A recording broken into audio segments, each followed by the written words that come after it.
പ്രിയ പഠിതാവേ, നമ്മുടെ ഈ പുതിയൊരു വിശദമായ അന്വേഷണത്തിലേക്ക്, അതായത് ഈ ഡീപ് ഡൈവിലേക്ക് സ്വാഗതം. നിങ്ങൾ വളരെ പ്രധാനപ്പെട്ട ഒരു പ്രൊജക്റ്റ് ചെയ്യാനായി കമ്പ്യൂട്ടറിന് മുന്നിൽ ഇരിക്കുകയാണെന്ന് കരുതുക. നാളെയാണ് അതിന്റെ ഡെഡ്ലൈൻ. അതെ, നമുക്കെല്ലാവർക്കും ആ ഒരു ടെൻഷൻ അറിയാം. മുഴുവൻ ശ്രദ്ധയും ആ ജോലിയിൽ വേണം എന്ന് നമ്മൾ ആഗ്രഹിക്കുന്ന സമയമാണത്. തീർച്ചയായും. പക്ഷെ പെട്ടെന്ന് യാതൊരു കാരണവുമില്ലാതെ നമ്മുടെ കൈകൾ ആ ഫോണിലേക്ക് നീളും. അല്ലെങ്കിൽ ആ അടുത്ത ടാബിൽ വെറുതെ ഒന്ന് യൂട്യൂബ് തുറക്കും. വെറുതെ ഒരു 5 മിനിറ്റ് എന്ന് കരുതി തുടങ്ങുന്ന ആ ഒരു വീഡിയോ 10 മാറും. അതെ, സ്ക്രോൾ ചെയ്ത് ഒടുവിൽ മണിക്കൂറുകൾ നഷ്ടപ്പെടും. എന്തുകൊണ്ടാണ് നമുക്ക് പലപ്പോഴും പ്രധാനപ്പെട്ട ജോലികളിൽ ഇങ്ങനെ ശ്രദ്ധ കേന്ദ്രീകരിക്കാൻ കഴിയാത്തത്? എന്തുകൊണ്ടാണ് നമ്മൾ എപ്പോഴും ഈ അനാവശ്യ കാര്യങ്ങളിലേക്ക്, പ്രത്യേകിച്ച് സ്ക്രീനുകളിലേക്ക് ഒരു അബോധാവസ്ഥയിലെന്ന പോലെ തിരിഞ്ഞു പോകുന്നത്? വളരെ പ്രസക്തമായൊരു ചോദ്യമാണത്. നമ്മൾ സാധാരണയായി കരുതുന്നത് ഇതിനൊക്കെ കാരണം നമ്മുടെ കയ്യിലിരിക്കുന്ന ഫോണോ അല്ലെങ്കിൽ ഇന്റർനെറ്റൊക്കെ ആണെന്നാണ്. അതെ, നമ്മൾ ഉപകരണങ്ങളെയാണ് എപ്പോഴും പഴിചാരാറുള്ളതല്ലേ? അപ്പോ തിബോട്ട് മ്യൂറസ് എഴുതിയ ഡോപ്പമിൻ ഡീറ്റോക്സ് എന്ന പുസ്തകത്തിലെ വിവരങ്ങളിലൂടെയാണ് നമ്മൾ ഈ ചോദ്യത്തിന് ഉത്തരം തേടുന്നത്. ശരി, നമുക്കിതൊന്ന് വിശദമായി പരിശോധിക്കാം. യഥാർത്ഥത്തിൽ ഇവിടെ വില്ലൻ ഫോണാണോ? ഇതിലെ ഏറ്റവും കൗതുകകരമായ കാര്യം എന്താണെന്നാൽ, നമ്മൾ ഉപകരണങ്ങളെ കുറ്റം പറയുമ്പോഴും ആ ഉപകരണങ്ങൾ നമ്മുടെ തലച്ചോറുമായി എങ്ങനെ സംവദിക്കുന്നു എന്നത് ചിന്തിക്കാറില്ല എന്നതാണ്. നമ്മുടെ തലച്ചോറിലെ ഡോപ്പമീൻ എന്ന രാസവസ്തു പ്രവർത്തിക്കുന്ന രീതിയാണ് യഥാർത്ഥത്തിൽ ഇതിന് കാരണം. ഡോപ്പമിൻ? നമ്മളിൽ മിക്ക ആളുകളും കരുതുന്നത് ഡോപ്പമിൻ എന്ന് പറഞ്ഞാൽ എന്തോ നമുക്ക് സന്തോഷം തരുന്ന ഒരു രാസവസ്തുവാണെന്നാണ്. അതായത് ചോക്ലേറ്റ് കഴിക്കുമ്പോഴോ ഒരു ഗെയിം ജയിക്കുമ്പോഴോ ഒക്കെ ഉണ്ടാകുന്ന ആ ഒരു സന്തോഷം. അതെ, പക്ഷെ ശാസ്ത്രീയമായി പറഞ്ഞാൽ ഡോപ്പമിൻ എന്നത് ഒരു സന്തോഷം തരുന്ന രാസവസ്തുവല്ല. മറിച്ച് അതൊരു പ്രതീക്ഷയുടെ രാസവസ്തുവാണ്. പ്രതീക്ഷയുടെ രാസവസ്തുവോ? അതായത് റിവാർഡ് കിട്ടുന്നതിന് മുൻപുള്ള അവസ്ഥയാണോ? അതെ, കൃത്യമായി പറഞ്ഞാൽ അത് തന്നെ. ഒരു പ്രതിഫലം അല്ലെങ്കിൽ ഒരു റിവാർഡ് നമ്മൾ പ്രതീക്ഷിക്കുമ്പോൾ നമ്മെ അതിലേക്ക് നയിക്കാൻ തലച്ചോറ് പുറപ്പെടുവിക്കുന്ന ഒന്നാണത്. പരിണാമപരമായി ചിന്തിച്ചാൽ മനുഷ്യന്റെ നിലനിൽപ്പിന് ഇത് അത്യാവശ്യമായിരുന്നു. ആദിമ മനുഷ്യരുടെ കാര്യമല്ലേ? ഭക്ഷണം കിട്ടുമെന്ന പ്രതീക്ഷയാണ് അവരെ കിലോമീറ്ററുകളോളം നടക്കാനും വേട്ടയാടാനുമൊക്കെ പ്രേരിപ്പിച്ചിരുന്നത്. ശരിയാണ്. തണുപ്പ് കാലത്ത് പട്ടിണി കിടക്കാതിരിക്കാൻ അവരെക്കൊണ്ട് അധ്വാനിപ്പിച്ചിരുന്ന ആ ഒരു ഡ്രൈവിംഗ് ഫോഴ്സ്, അത് ഡോപ്പമിനാണ്. എനിക്കിത് കേൾക്കുമ്പോൾ ഒരു സിനിമയുടെ ട്രെയിലർ കാണുന്നതാണ് ഓർമ്മ വരുന്നത്. നമ്മളൊരു കിടിലൻ ട്രെയിലർ കാണുമ്പോൾ നമുക്ക് ഭയങ്കര ആവേശമായിരിക്കും. ആ സിനിമ എങ്ങനെയെങ്കിലും റിലീസ് ദിവസം തന്നെ കാണാൻ നമ്മൾ വല്ലാതെ കൊതിക്കും. ആ ഒരു എക്സൈറ്റ്മെന്റ്. അതെ. എന്നാൽ തിയേറ്ററിൽ പോയി സിനിമ കണ്ടു തീരുമ്പോൾ ചിലപ്പോൾ ആ ട്രെയിലർ തന്ന ആവേശം കിട്ടിക്കൊള്ളണമെന്നില്ല. അപ്പോൾ ഇവിടെ ഡോപ്പമിൻ പ്രവർത്തിക്കുന്നത് ആ സിനിമ കാണാൻ പോകുന്നതിന് മുൻപുള്ള ആ ഒരു പ്രതീക്ഷയിലാണല്ലേ, കിട്ടിക്കഴിയുമ്പോഴുള്ള സന്തോഷത്തിലല്ല. വളരെ കൃത്യമായൊരു അനലോഗിയാണത്. ഈ പ്രതീക്ഷയാണ് നമ്മളെ എപ്പോഴും മുന്നോട്ട് നയിക്കുന്നത്. എന്നാൽ ആധുനിക ലോകത്ത് ഇതൊരു വലിയ പ്രശ്നമായി മാറുന്നുണ്ട്. പുസ്തകത്തിൽ ഡോപ്പമിനെ മോളിക്യൂൾ ഓഫ് മോർ എന്നാണ് വിശേഷിപ്പിക്കുന്നത്. മോളിക്യൂൾ ഓഫ് മോർ, അതായത് കൂടുതൽ വേണം എന്നുള്ള ആഗ്രഹം. അതെ, ഇതിനർത്ഥം കൂടുതൽ ഉത്തേജനം ലഭിക്കുന്തോറും നമ്മുടെ തലച്ചോറ് അതിനോട് പൊരുത്തപ്പെടും.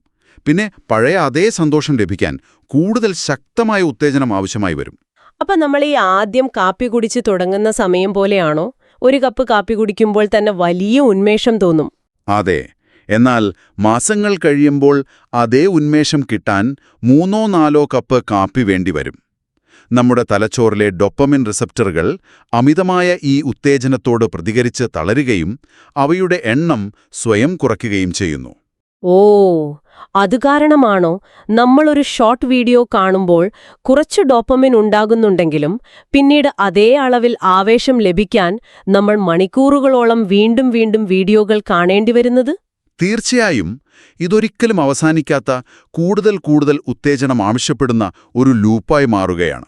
അപ്പം നമ്മൾ അറിയാതെ തന്നെ നമ്മുടെ തലച്ചോറിന്റെ ഈ ഘടനയെ മറ്റാരൊക്കെയോ ചൂഷണം ചെയ്യുകയാണെന്ന് പറയേണ്ടി വരും. കോടിക്കണക്കിന് ഡോളറുകൾ ചിലവാക്കിയാണ് വൻകിട ടെക് കമ്പനികൾ നമ്മുടെ ഈ ഡോപ്പമിൻ സിസ്റ്റത്തെ ഹൈജാക്ക് ചെയ്യുന്നത്. അതെ, നമ്മൾ ഉപയോഗിക്കുന്ന ആപ്പുകളിലെ ആ ചുവന്ന നോട്ടിഫിക്കേഷൻ ബാഡ്ജുകൾ വെറുതെ ചുവപ്പ് നിറത്തിലായതല്ല. അതെ, യൂട്യൂബിലെ ഓട്ടോപ്ലേ ഫീച്ചർ നമ്മൾ എന്താണ് കാണേണ്ടത് എന്ന് തീരുമാനിക്കുന്ന ഫേസ്ബുക്കിന്റെയും ഇൻസ്റ്റഗ്രാമിന്റെയും അൽഗോരിതങ്ങൾ, ഇവയെല്ലാം നമ്മളെ ഈ പ്രതീക്ഷയുടെ ലൂപ്പിൽ കുടുക്കാൻ വേണ്ടി മാത്രം ഡിസൈൻ ചെയ്തിട്ടുള്ളതാണെന്ന് പുസ്തകം ചൂണ്ടിക്കാണിക്കുന്നുണ്ട്. ഡിജിറ്റൽ ലോകത്ത് മാത്രമല്ല ഈ ചൂഷണം നടക്കുന്നത് കേട്ടോ. നമ്മുടെ ഭക്ഷണക്രമത്തിലും ഇത് വളരെ വ്യക്തമായി കാണാം. പ്രത്യേകിച്ച് പഞ്ചസാരയുടെ സ്വാധീനത്തെക്കുറിച്ച് പുസ്തകം പറയുന്നുണ്ട്. പഞ്ചസാരയും ഡോപ്പമിൻ ഉണ്ടാക്കുന്നുണ്ടല്ലേ? അതെ, വലിയ അളവിൽ ഡോപ്പമിൻ ഉൽപ്പാദിപ്പിക്കുന്നുണ്ട്. ഇവിടെ വളരെ കൗതുകകരമായ 2 വ്യത്യസ്ത ശാസ്ത്രീയ അഭിപ്രായങ്ങൾ പുസ്തകം അവതരിപ്പിക്കുന്നുണ്ട്. യൂണിവേഴ്സിറ്റി ഓഫ് കാലിഫോർണിയയിലെ ഡോക്ടർ റോബർട്ട് ലസ്റ്റിഗിന്റെ അഭിപ്രായത്തിൽ പഞ്ചസാര നിക്കോട്ടിൻ പോലെയോ അല്ലെങ്കിൽ മറ്റു മയക്കുമരുന്നുകൾ പോലെയോ അഡിക്റ്റീവാണ്. തലച്ചോറിനെ മയക്കുമരുന്നുകൾക്ക് സമാനമായ രീതിയിൽ സ്വാധീനിക്കുന്നു എന്നാണല്ലേ അദ്ദേഹത്തിന്റെ വാദം? അതെ. എന്നാൽ മറുവശത്ത് നോക്കുമ്പോൾ കിങ്സ് കോളേജിലെ ടോം സാൻഡേഴ്സ് ഇതിനെ ശക്തമായി എതിർക്കുന്നുണ്ട്. പഞ്ചസാര എന്നത് ഒരു ശീലമായി മാറാമെങ്കിലും അതിനെ കൊക്കെയിൻ പോലെയുള്ള മയക്കുമരുന്നുകളുമായി താരതമ്യം ചെയ്യുന്നത് അസംബന്ധമാണെന്നാണ് അദ്ദേഹം പറയുന്നത്. കാരണം പഞ്ചസാര നിർത്തുമ്പോൾ മറ്റേ മയക്കുമരുന്ന് നിർത്തുമ്പോഴും ഉണ്ടാകുന്നത് പോലെയുള്ള ആ ശാരീരികമായ ബുദ്ധിമുട്ടുകൾ, അതായത് വിഡ്രോവൽ സിംറ്റംസ് ഉണ്ടാകുന്നില്ല എന്ന് അദ്ദേഹം ചൂണ്ടിക്കാണിക്കുന്നു. അതെ, ഈ 2 വാദങ്ങളും നിലനിൽക്കുന്നുണ്ട്. ശരി, ഇവിടെയാണ് കാര്യങ്ങൾ ശരിക്കും രസകരമാകുന്നത്. ഞാനിവിടെ ഒന്ന് ഇടപെടട്ടെ. എനിക്കൊരു സംശയമുണ്ട്. നമ്മൾ എന്തിനാണ് എപ്പോഴും ഈ കമ്പനികളെയും അവരുണ്ടാക്കുന്ന അൽഗോരിതങ്ങളെയും അല്ലെങ്കിൽ ഈ ഭക്ഷണ കമ്പനികളെയും കുറ്റം പറയുന്നത്? ഒരു ഉപകരണം എങ്ങനെ ഉപയോഗിക്കണം അല്ലെങ്കിൽ എത്ര നേരം ഒരു ആപ്പിൾ ചിലവഴിക്കണമെന്നത് പൂർണ്ണമായും നമ്മുടെ തീരുമാനമല്ലേ? ഇതിൽ നമ്മുടെ സ്വന്തം ഇച്ഛാശക്തിക്ക്, അതായത് നമ്മുടെ വിൽപവറിന് യാതൊരു റോളുമില്ലേ? നമ്മളല്ലേ ആ ഫോൺ കയ്യിലെടുക്കാൻ തീരുമാനിക്കുന്നത്? വലിയൊരു ചിത്രത്തിലേക്ക് ഇതിനെ ബന്ധിപ്പിച്ചാൽ നമുക്ക് മനസ്സിലാകുന്ന ഒരു കാര്യമുണ്ട്. നമ്മൾ ഈ ഇച്ഛാശക്തിയെ ഒരു പരിഹാരമായി കാണാറുണ്ട്. എന്നാൽ സത്യത്തിൽ ഇച്ഛാശക്തി എന്നത് ഒരു ബാറ്ററി പോലെയാണ്. ബാറ്ററി പോലെയോ? അതായത് ചാർജ് തീർന്നുപോകുമെന്നാണോ? അതെ, ദിവസം കഴിയുന്തോറും അത് കുറഞ്ഞുകൊണ്ടിരിക്കും. നമ്മൾ മനസ്സിലാക്കേണ്ട പ്രധാന കാര്യം, ഈ ആപ്പുകളും സിസ്റ്റങ്ങളും രൂപകൽപ്പന ചെയ്തിരിക്കുന്നത് നമ്മുടെ അടിസ്ഥാനപരമായ ജീവശാസ്ത്രപരവും മാനസികവുമായ ബലഹീനതകളെ നേരിട്ട് മുതലെടുക്കാനാണ്. അപ്പോൾ നമ്മുടെ ലോകത്തെ ഏറ്റവും മികച്ച തലച്ചോറുകൾ സൂപ്പർ കമ്പ്യൂട്ടറുകളുടെ സഹായത്തോടെ നമ്മുടെ ശ്രദ്ധ പിടിച്ചുപറ്റാൻ ശ്രമിക്കുമ്പോൾ നമ്മുടെ കേവലമായ ഈ ഇച്ഛാശക്തിക്ക് അവിടെ പിടിച്ചു നിൽക്കാൻ കഴിയില്ല അല്ലേ? ഒരിക്കലും കഴിയില്ല. ഇത് നമ്മുടെ ദീർഘകാല ലക്ഷ്യങ്ങളെ, അതായത് ആ ലോങ് ടേം തിങ്കിങ്ങിനെ പൂർണ്ണമായും നശിപ്പിക്കുകയാണ്. ആപ്പിൾ സിഇഒ ആയിരുന്ന സാക്ഷാൽ സ്റ്റീവ് ജോബ്സ് സ്വന്തം കുട്ടികൾക്ക് ഐപാഡും ഫോണും നൽകിയിരുന്നില്ല എന്ന് പുസ്തകം ചൂണ്ടിക്കാണിക്കുന്നുണ്ട്. അതെന്തായാലും ചിന്തിക്കേണ്ട കാര്യമാണ്. അതുപോലെ മുൻ ഫേസ്ബുക്ക് എക്സിക്യൂട്ടീവായിരുന്ന ചാമത്ത് പലിഹബിദിയ പരസ്യമായി പറഞ്ഞിട്ടുള്ളത് സോഷ്യൽ മീഡിയ ഫോണിൽ നിന്ന് ഒഴിവാക്കണമെന്നാണ്. അവർക്കിതിന്റെ യഥാർത്ഥ അപകടം നന്നായി അറിയാം. അതെ, ഇച്ഛാശക്തി മാത്രം പോരാ എന്നതിന്റെ ഏറ്റവും വലിയ തെളിവാണിത്. ഈ ഇൻസ്റ്റന്റ് ഗ്രാറ്റിഫിക്കേഷൻ കാരണം ദീർഘവീക്ഷണമെന്ന ഒന്ന് ഇല്ലാതെയായി. ആമസോൺ എന്ന കമ്പനിയുടെ ഉദാഹരണം തന്നെ നോക്കാം. അവർ 1994 തുടങ്ങി 2003 മാത്രമാണ് ലാഭത്തിലെത്തിയത്. 9 വർഷത്തോളം ലാഭമില്ലാതെ ആ ഒരു ദീർഘവീക്ഷണവും ക്ഷമയും ഇന്നത്തെ കാലത്ത് നമുക്ക് നഷ്ടപ്പെടുകയാണല്ലേ? എല്ലാം ഇപ്പോൾ തന്നെ വേണം എന്നൊരു ചിന്ത. അതെ, നമ്മുടെ തലച്ചോറങ്ങനെ മാറിക്കഴിഞ്ഞു. ഈ ഓവർ സ്റ്റിമുലേറ്റഡ് ആയിരിക്കുന്ന ഒരാള് കഠിനമായ ജോലികൾ ചെയ്യാൻ മടിക്കുന്നത് എന്തുകൊണ്ടാണെന്ന് പുസ്തകം പറയുന്നുണ്ടല്ലോ. നമ്മൾ എപ്പോഴും ഉയർന്ന ഉത്തേജനമുള്ള അവസ്ഥയിലായിരിക്കുമ്പോൾ, അതായത് യൂട്യൂബ് ഷോർട്സിലൂടെയും മറ്റും ഒരുപാട് വിവരങ്ങൾ കിട്ടുമ്പോൾ ഒരു പുസ്തകം വായിക്കുക പോലെയുള്ള സാധാരണ ജോലികൾ വളരെ ബോറടിപ്പിക്കുന്നതായി തോന്നും. തീർച്ചയായും. നമ്മൾ അറിയാതെ തന്നെ തലച്ചോറ് നമ്മളെ 4 കെണികളിൽപ്പെടുത്തുന്നുണ്ടെന്ന് പുസ്തകം പറയുന്നു. ഒന്നാമത്തേത്, നമ്മൾ വിചാരിക്കും തിരികെ ജോലിയിലേക്ക് പോകാൻ വളരെ എളുപ്പമാണെന്ന്. അതായത് ഈ 5 മിനിറ്റ് മാത്രം വീഡിയോ കാണാം, എന്നിട്ട് എളുപ്പത്തിൽ ജോലി തുടങ്ങാമെന്നുള്ള ആ മിഥ്യാധാരണ. പക്ഷെ അത് മണിക്കൂറുകളാകും. അതെ. രണ്ടാമത്തേത്, ഇത് പിന്നീട് ചെയ്യാമെന്നുള്ള മാറ്റിവെക്കൽ ചിന്ത. ഇനി മൂന്നാമത്തെ കെണിയാണ് ഏറ്റവും അപകടകരം. ആവേശത്തെ, അതായത് എക്സൈറ്റ്മെന്റിനെ ജീവിത സാഫല്യമായി തെറ്റിദ്ധരിക്കുന്നത്. ഇൻസ്റ്റഗ്രാമിലൊരു ലൈക്ക് കിട്ടുമ്പോഴുണ്ടാകുന്ന ആവേശം പോലെയല്ലേ എന്തോ വലിയ കാര്യം നേടിയെന്നൊരു തോന്നല്. പക്ഷെ ഫോൺ മാറ്റിവെക്കുമ്പോൾ വലിയൊരു ശൂന്യതയായിരിക്കും. കൃത്യമായി പറഞ്ഞു. കാരണം യഥാർത്ഥ ജീവിതത്തിൽ നിങ്ങൾ ഒന്നും നേടിയിട്ടില്ല. ജീവിത സാഫല്യം ലഭിക്കുന്നത് ബുദ്ധിമുട്ടുള്ള, ദീർഘകാലാടിസ്ഥാനത്തിൽ ഗുണം ചെയ്യുന്ന കാര്യങ്ങൾ ചെയ്യുമ്പോഴാണ്. ഇനി നാലാമത്തെ കെണി ഫിയർ ഓഫ് മിസ്സിംഗ് ഔട്ട് അഥവാ ഫോമോ ആണ്. എന്ത് സംഭവിച്ചാലും ഞാൻ അറിയണമെന്നൊരു തോന്നലല്ലേ? എന്റെ സുഹൃത്തുക്കൾ എവിടെ പോകുന്നു എന്നറിഞ്ഞില്ലെങ്കിൽ താൻ ഒറ്റപ്പെട്ടു പോകുമോ എന്നൊരു ഭയം. അപ്പോ ഈ കെണികളിൽ നിന്നൊക്കെ പുറത്തു കടക്കാൻ എന്താണൊരു വഴി? പുസ്തകം മുന്നോട്ട് വയ്ക്കുന്ന പ്രധാന പരിഹാരം ഡോപ്പമിൻ ഡിറ്റോക്സ് ആണല്ലോ. അതെ, ഡോപ്പമിൻ ഡിറ്റോക്സ്. ഡിറ്റോക്സ് എന്ന് കേൾക്കുമ്പോൾ തന്നെ ഒരുപാട് പേർക്ക് സംശയമുണ്ടാവും. തലച്ചോറിലെ ഡോപ്പമിൻ പൂർണ്ണമായും ഇല്ലാതാക്കുകയാണോ ഇതിന്റെ ലക്ഷ്യം? ഒരു സന്യാസിയെപ്പോലെ ജീവിക്കാനാണോ പറയുന്നത്?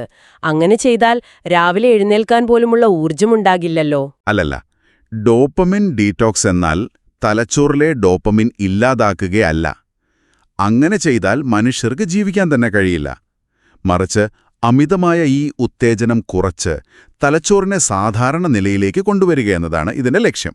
ഓ, അതായത് ആ ബേസ് ലൈനിലേക്ക് തിരിച്ചു കൊണ്ടുവരിക. അതെ, തുടർച്ചയായ ഉത്തേജനം കാരണം മരവിച്ചുപോയ ആ റിസപ്റ്ററുകൾക്ക് ഒരു വിശ്രമം കൊടുക്കുക. ഇതിനായി 3 രീതികളാണ് പുസ്തകം നിർദ്ദേശിക്കുന്നത്. ഒന്നാമത്തേത് 48 മണിക്കൂർ കംപ്ലീറ്റ് ഡീടോക്സ്. അതായത് 2 ദിവസത്തേക്ക് ഇന്റർനെറ്റ്, ഫോൺ, സിനിമ, പഞ്ചസാര എന്നിവയൊക്കെ പൂർണ്ണമായും ഒഴിവാക്കുക. ഈ പുസ്തകം ഇതിനെ വിപാസന ധ്യാന ക്യാമ്പിലെ 10 ദിവസത്തെ കഠിന വ്രതവുമായിട്ടാണല്ലോ താരതമ്യം ചെയ്യുന്നത്. അതെ, 10 ദിവസം മിണ്ടാതിരിക്കണം, ഫോണില്ല. അതുമായി താരതമ്യം ചെയ്യുമ്പോൾ നമ്മൾ നമ്മുടെ വീട്ടിലിരുന്ന് ചെയ്യുന്ന ഈ 48 മണിക്കൂർ വളരെ എളുപ്പമാണ്. രണ്ടാമത്തെ രീതി ഇതിന്റെ ചെറിയൊരു പതിപ്പായ 24 മണിക്കൂർ ഡീടോക്സ് ആണ്. മൂന്നാമത്തേത് ഒരു പാർഷ്യൽ ഡീടോക്സ്. അതായത് മുഴുവൻ ഒഴിവാക്കാൻ കഴിയാത്തവർ അവരുടെ സമയത്തെ ഏറ്റവും കൂടുതൽ അപഹരിക്കുന്ന ഒരേ ഒരു കാര്യത്തെ മാത്രം ഒഴിവാക്കുക, അല്ലേ? ഇൻസ്റ്റഗ്രാം ആണെങ്കിൽ അത് മാത്രം മാറ്റുക. പക്ഷേ ഇത് കേൾക്കാൻ എളുപ്പമാണെങ്കിലും ചെയ്യാൻ ബുദ്ധിമുട്ടല്ലേ? അതിനാണ് പുസ്തകം ഒരു 3 ഘട്ട രീതി പറയുന്നത്. ഒന്നാമത്തെ ഘട്ടം ചെയ്യാവുന്നതും പാടില്ലാത്തതുമായ കാര്യങ്ങൾ കൃത്യമായി എഴുതി വയ്ക്കുക എന്നതാണ്. Cans and cons. നടക്കാൻ പോകാം, പക്ഷെ സ്ക്രീൻ നോക്കാൻ പാടില്ല, അങ്ങനെയല്ലേ? അതെ. രണ്ടാമത്തെ ഘട്ടം വളരെ രസകരമാണ്. അതായത് ഘർഷണം അഥവാ ഫ്രിക്ഷൻ കൂട്ടുക. ശരിക്കും എനിക്ക് ഭയങ്കര ചിരി വന്നു ഇത് വായിച്ചപ്പോ. ഗ്രന്ഥകർത്താവ് തന്റെ ഇന്റർനെറ്റ് ഉപയോഗം കുറയ്ക്കാൻ വേണ്ടി അദ്ദേഹം തന്റെ ഇന്റർനെറ്റ് മോഡം 4 നില താഴെയുള്ള സ്റ്റോറേജ് റൂമിൽ കൊണ്ടുപോയി വെച്ച സംഭവം ഓർക്കുമ്പോഴേ ചിരി വരും. അതെ, മനുഷ്യർ പ്രകൃത്യാ മടിയന്മാരാണല്ലോ. അതെ, ഇന്റർനെറ്റ് വേണമെങ്കിൽ 4 നില കോണിപ്പടികൾ ഇറങ്ങി താഴെ പോയി എടുക്കണം. ഫോൺ എടുക്കാൻ തോന്നുമ്പോ ഈ ബുദ്ധിമുട്ടോർത്ത് ആ ശീലം താനേ മാറും. ഈയൊരു സൈക്കോളജിക്കൽ ട്രിക്കാണ് പരിസരത്തെ അല്ലെങ്കിൽ എൻവിറോൺമെന്റിനെ ഡിസൈൻ ചെയ്യൽ. ഇച്ഛാശക്തിയുടെ കുറവിനെ മറികടക്കാൻ ഇത് സഹായിക്കും. ഫോൺ സ്വിച്ച് ഓഫ് ചെയ്ത് താക്കോൽ മറ്റൊരു മുറിയിൽ വെക്കുന്നത് പോലെയല്ലേ? അതെ അതെ. ഇനി മൂന്നാമത്തെ ഘട്ടമായി പറയുന്നത് ഒരു മോർണിംഗ് റൂട്ടീൻ ഉണ്ടാക്കുക എന്നതാണ്. രാവിലെ എഴുന്നേറ്റ ഉടൻ തന്നെ ഫോൺ നോക്കാതിരിക്കുക. ഫോൺ നോക്കുമ്പോൾ നമ്മൾ തുടക്കത്തിൽ തന്നെ ഡോപ്പമിൻ കുത്തിവെക്കുകയാണല്ലേ? അതിനു പകരം ധ്യാനമോ വായനയോ ഒക്കെ ശീലമാക്കാം. പക്ഷെ എന്റെ ഒരു സംശയം എന്താണെന്ന് വെച്ചാൽ, ഈ ഡീറ്റോക്സ് ഒക്കെ കഴിഞ്ഞ് നമ്മൾ വീണ്ടും നമ്മുടെ ജോലിയിലേക്ക് തിരിച്ചു പോകുമ്പോൾ വീണ്ടും പഴയപടിയാകില്ലേ? വീണ്ടും ഈ യൂട്യൂബും ഇമെയിലുകളും ഒക്കെ നോക്കേണ്ടി വരില്ലേ? ഇതൊരു സുപ്രധാന ചോദ്യമുയർത്തുന്നു. അവിടെയാണ് സിസ്റ്റങ്ങളെ മനസ്സിലാക്കേണ്ടത്. പുസ്തകം നമ്മുടെ ജോലികളെ 2 സിസ്റ്റങ്ങളായി തിരിക്കുന്നുണ്ട്. ഓപ്പൺ സിസ്റ്റം, പിന്നെ ക്ലോസ്ഡ് സിസ്റ്റം. അതായത് ഫേസ്ബുക്ക്, യൂട്യൂബ് പോലെ ഒരിക്കലും അവസാനിക്കാത്ത കാര്യങ്ങളെ ഓപ്പൺ സിസ്റ്റം എന്ന് പറയുന്നു, അല്ലേ? അത് അനന്തമാണ്. അതെ. എന്നാൽ ഒരു വേർഡ് ഡോക്യുമെന്റ് അല്ലെങ്കിൽ ഒരു എക്സൽ ഷീറ്റ് പോലെയുള്ളവ ക്ലോസ്ഡ് സിസ്റ്റമാണ്. ലക്ഷ്യം കഴിഞ്ഞാൽ അത് അവസാനിക്കും. അപ്പോൾ ഡീറ്റോക്സിന് ശേഷം നമ്മൾ ശ്രദ്ധിക്കേണ്ടത് ദിവസത്തിന്റെ തുടക്കം എപ്പോഴും ഒരു ക്ലോസ്ഡ് സിസ്റ്റത്തിലായിരിക്കണം എന്നതാണ്. തീർച്ചയായും. രാവിലെ എഴുന്നേറ്റ് വാർത്തകൾ നോക്കുന്നതിന് പകരം പ്രധാനപ്പെട്ട ഒരു ജോലി ഒരു 45 മിനിറ്റ് തുടർച്ചയായി യാതൊരു തടസ്സവുമില്ലാതെ പൂർത്തിയാക്കുക. ലേസർ ഷാർപ്പ് ഫോക്കസോടെ ചെയ്യുക. എനിക്കിവിടെ മറ്റൊരു കാര്യം കൂടി ചോദിക്കാനുണ്ട്. എൻഡോർഫിൻ, ഓക്സിറ്റോസിൻ പോലെയുള്ള രാസവസ്തുക്കളെ ഉത്തേജിപ്പിക്കാൻ പുസ്തകം പറയുന്നുണ്ട്. അതിൽ ബോറടിക്കുക അഥവാ മടുക്കനുഭവിക്കുക എന്നത് ഒരു നല്ല കാര്യമായി പറയുന്നത് എന്തുകൊണ്ടാണ്? നമ്മൾ എന്തിനാണ് വെറുതെ ഒരു ചുമരും നോക്കിയിരുന്ന് ബോറടിക്കുന്നത്? നമ്മൾ ഇന്നത്തെ കാലത്ത് മടുപ്പ് എന്ന് വിളിക്കുന്നത് യഥാർത്ഥത്തിൽ തലച്ചോറിന് ലഭിക്കുന്ന ഒരു വിശ്രമമാണ്. എപ്പോഴും എന്തെങ്കിലും ഇൻപുട്ട് കിട്ടിക്കൊണ്ടിരിക്കണം എന്ന ആഗ്രഹത്തിൽ നിന്ന് വിട്ടുനിൽക്കുമ്പോഴാണ് തലച്ചോറിനെ വിവരങ്ങളെ പ്രോസസ്സ് ചെയ്യാൻ സമയം കിട്ടുന്നത്. അതായത് നിശബ്ദമായിരുന്ന ഭക്ഷണം കഴിക്കുന്നതോ ലക്ഷ്യമില്ലാതെ നടക്കുന്നതോ ഒക്കെ നമ്മുടെ ചിന്തകളെ കൂടുതൽ വ്യക്തമാക്കും. പുതിയ ആശയങ്ങൾ ജനിക്കുന്നത് ഈ നിശബ്ദതയിലാണല്ലേ? അതെ, ഇതാണ് ഹിയർ ആൻഡ് നൗ, അതായത് ഇവിടെ ഇപ്പോൾ എന്ന അവസ്ഥ. ഭാവിയെക്കുറിച്ചുള്ള ആശങ്കകളോ എന്തു കിട്ടുമെന്ന പ്രതീക്ഷയോ ഇല്ലാതെ ഈ നിമിഷത്തിൽ ജീവിക്കാൻ ഇത് സഹായിക്കും. അപ്പോ ഇതിന്റെ എല്ലാം അർത്ഥമെന്താണ്? നമ്മൾ ഇന്ന് സംസാരിച്ചതെല്ലാം കൂട്ടി വായിക്കുമ്പോൾ വ്യക്തമാകുന്നൊരു കാര്യമുണ്ട്. ആവേശം, ജീവിത സാഫല്യം എന്നിവ രണ്ടാണ്. തീർച്ചയായും രണ്ടും തികച്ചും വ്യത്യസ്തമാണ്. നിങ്ങളുടെ ഫോണിലെ നോട്ടിഫിക്കേഷനുകൾ നൽകുന്ന ആവേശം താൽക്കാലികമാണ്. എന്നാൽ ഡോപ്പമിൻ ഡിറ്റോക്സിലൂടെ നിങ്ങളുടെ ശ്രദ്ധ തിരിച്ചുപിടിച്ച് നിങ്ങൾ മാറ്റിവെച്ച ആ വലിയ ലക്ഷ്യത്തിനു വേണ്ടി പ്രവർത്തിക്കുമ്പോൾ ലഭിക്കുന്നതാണ് യഥാർത്ഥ ജീവിത സാഫല്യം. അതെ, നിങ്ങളുടെ ശ്രദ്ധ എവിടെയാണോ കേന്ദ്രീകരിക്കുന്നത് അവിടെയാണ് നിങ്ങളുടെ ജീവിതം രൂപപ്പെടുന്നത്. പ്രിയ പഠിതാവേ, നിങ്ങളുടെ ശ്രദ്ധ എന്നത് വിലമതിക്കാനാവാത്ത ഒരു സമ്പത്താണ്. ഒന്നുകിൽ ആ സമ്പത്ത് ഉപയോഗിച്ച് നിങ്ങൾക്ക് നിങ്ങളുടെ സ്വപ്നങ്ങൾ നേടിയെടുക്കാം, അല്ലെങ്കിൽ മറ്റാരെങ്കിലും അത് അവരുടെ ലാഭത്തിനായി കവർന്നെടുക്കാൻ നിങ്ങൾ അനുവദിക്കും. തിരഞ്ഞെടുപ്പ് നിങ്ങളുടേതാണ്. ഈ ഒരു കാര്യം എല്ലാവരും ഓർക്കേണ്ടതാണ്. അതെ, ഈ പോഡ്കാസ്റ്റ്, അതായത് നമ്മുടെ ഈ അന്വേഷണം അവസാനിക്കുന്നതിന് മുമ്പ് നിങ്ങളോടൊരു കാര്യം ചോദിക്കട്ടെ.